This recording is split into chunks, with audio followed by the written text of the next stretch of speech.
Exactly मैं ये नहीं कर सकती हूँ, मुझे अरे किस नहीं समझ में आती। तो दोस्तों, स्टोरी की शुरुआत में विशाल के बाप को दिखाया जाता है, जो अपनी पत्नी को ऑर्डर देता है। वो बोलता है, अभी मुझे मजा नहीं आ रहा, जाओ चाबुक लेकर आओ। तब उसकी पत्नी बोलती है, चाबुक तो बाहर रूम में रखा हुआ है और वहां पर विशाल है।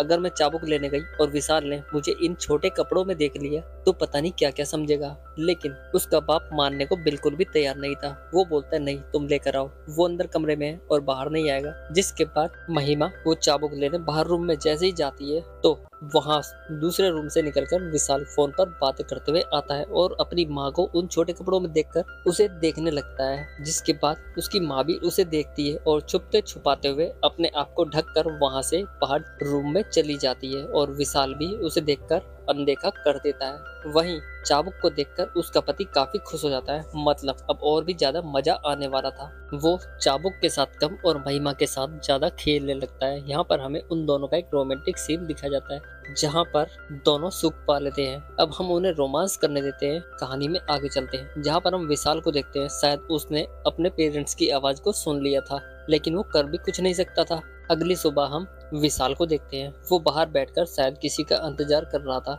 कि तभी उसका गेट नॉक होता है और वो दरवाजा ओपन करता है। वहाँ हम देखते हैं कि एक सुंदर सी प्यारी सी लड़की होती है जो कि महिमा की बेटी होती है। अब उन दोनों के बीच बातें चल रही थी। वो एक दूसरे से ऐसे बात कर रहे थे मानो एक दूसरे के पुराने जानी दुश्मन हो। तभी उसकी माँ की एंट्री होती है। वो बोलती है, बेटा ये विशाल है और तुम्हारा भाई। तब विशाल उसे घूरने लगता है और बोलता है, ये मेरी बहन नहीं है और तुम मेरी माँ नहीं हो। जिसके बाद उसकी माँ बोलती है, बेटा ये मेरे पति का लड़का है। विशाल बोलता है, पहले सौतेली माँ और अब सौतेली बहन।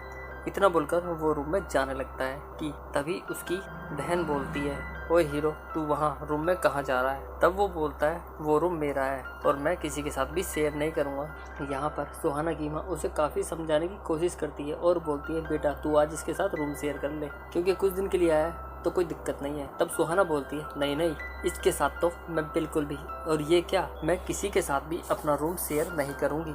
और हाँ, इस लोफर के साथ तो बिल्कुल भी नहीं। अब विशाल बोलता है, मेरा कमरा है, मैं भी देखता हूँ मुझे उस रूम से कौन बाहर निकालेगा। अब उनकी बात चली रही थी कि तभी उसका बाप भी वहाँ आ जाता है और वो भी विशाल को समझाने की कोशिश करता है। वो बोलता है, अरे विशाल कुछ दिन की तो बात है, तुम अपना सामान ले आओ और बाहर सोफे पर ही सो जाना, बस कुछ दिन की तो बात है। इसके बाद विशाल वहाँ से चला जाता है और उसकी माँ भी कुछ काम का बहाना बनाकर चली जाती है। अब वहाँ पर सुहाना और उसका बाप रह जाता है, जो कि केवल नाम का बाप था। यहाँ पर वो कुछ बड़ी गेम खेलने की कोशिश करने लगता है। वो सुहाना के इधर उधर हाथ लगाने लगता है, लेकिन सुहाना उसे कुछ नहीं बोलती, बस अपना मुंह बना लेती है। यहाँ पर वो बोलता है, सुहाना तुम मेरे प्यार को नहीं पहचान पाओगी, लेकिन एक दिन जरूर पहचान लोगी, और हाँ इस घर में वही होगा जो तुम चाहोगे। इसके बाद सुहाना वहाँ से रूम में प्रस्थान कर जाती है। अब रात में विशाल बाहर सोफे पर होता है कि उसका फोन स्विच ऑफ हो जाता है। वो फोन का चार्जर लेने सुहाना के रूम में जाता है। वहाँ पर सुहाना किसी से बात कर रही होती है।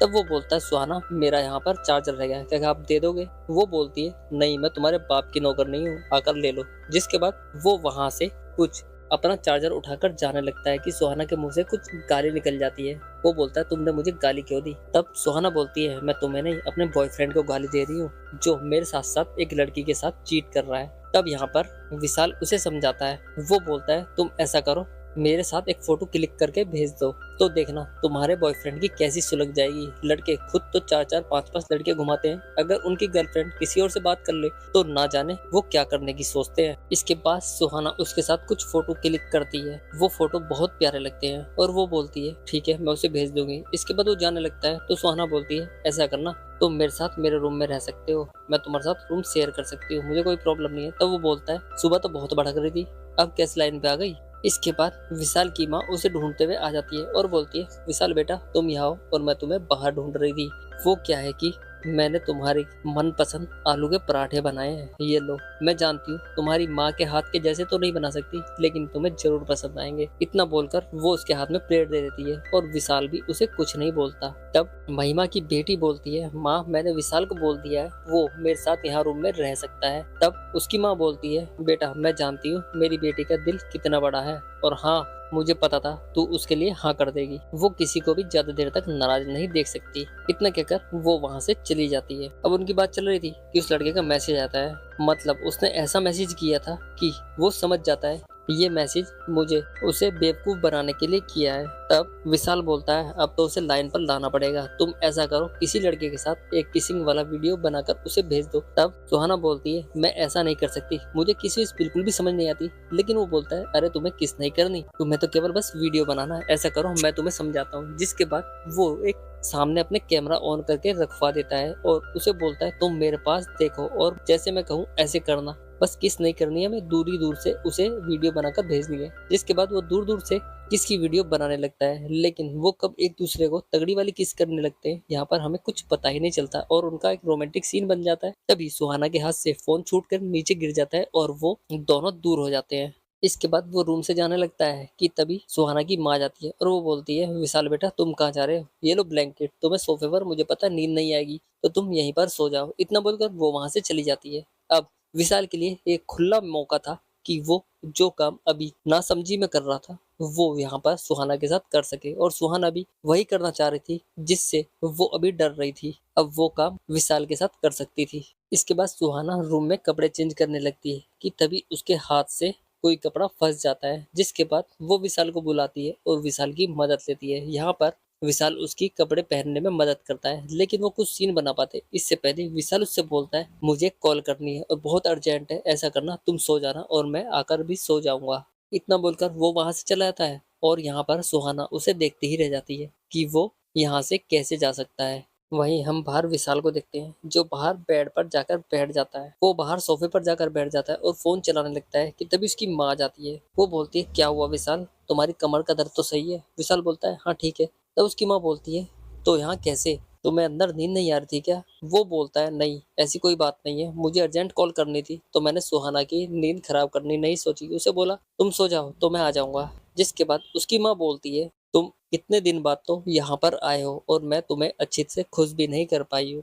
तब विशाल बोलता है ऐसी कोई बात नहीं है, मुझे यहाँ कंफर्टेबल फील हो रहा है, बस अब आप भी जाकर सो जाइए। इसके बाद तो विशाल भी वहां से चला जाता है। वहां पर वो देखता है सुहाना अभी तक नहीं सोई थी, वो फोन पर लगी हुई थी। तब वो बोलता है क्या हुआ, तुम अब तक सोई नहीं हो क्या? सुहाना बोलती है नहीं, क्योंकि तुम्हारा किसिंग वाला वीडियो ना काम कर गया, उसके तन बदन में आग लग गई, लाइन पर आ गया। वो मुझसे बोल रहा था मुझसे गलती हो गई, मैं आज भी तुमसे प्यार करता हूँ, बस अब तुम मेरे पास आ जाओ। अब सुहाना और उन दोनों की बातें चली रही थी कि तभी वहां पर उसकी माँ और बाप की वो वाली आवाज आने लगती है जिसे वो सुनना भी नहीं चाहते थे। जिसके बाद विशाल बोलता है अब उनकी आवाज आ रही है, अब ये दीपक बुझने वाला है। तब सुहाना बोलती है ये दीपक इतनी जल्दी नहीं बुझेगा, देख लेना तुम। इतना बोलकर वो दोनों सो जाते हैं। अब उनका मूड खराब हो चुका था, वो सोना तो चाहते थे लेकिन सो नहीं पा रहे थे क्योंकि वो दोनों एक ही उम्र के थे और अब उन्हें ऐसी ऐसी आवाजें सुननी पड़ रही थी जो उन्होंने कभी सुना और देखा नहीं था। जिसके बाद वो दोनों वहां पर सो जाते हैं लेकिन उन दोनों का मूड बन जाता है और दोनों रोमांटिक होने लगते हैं। यहाँ पर हमें दोनों को रोमांस करते हुए दिखाया गया है लेकिन वो कुछ सीन बना पाते इससे पहले ही हमारा ये एपिसोड खत्म हो जाता है। क्या नेक्स्ट एपिसोड में विशाल सुहाना के साथ ये काम आगे बढ़ा पाएगा या नहीं, इसका पता तो हमें नेक्स्ट एपिसोड में चलेगा। तो मिलते हैं नेक्स्ट एपिसोड में, तब तक के लिए धन्यवाद।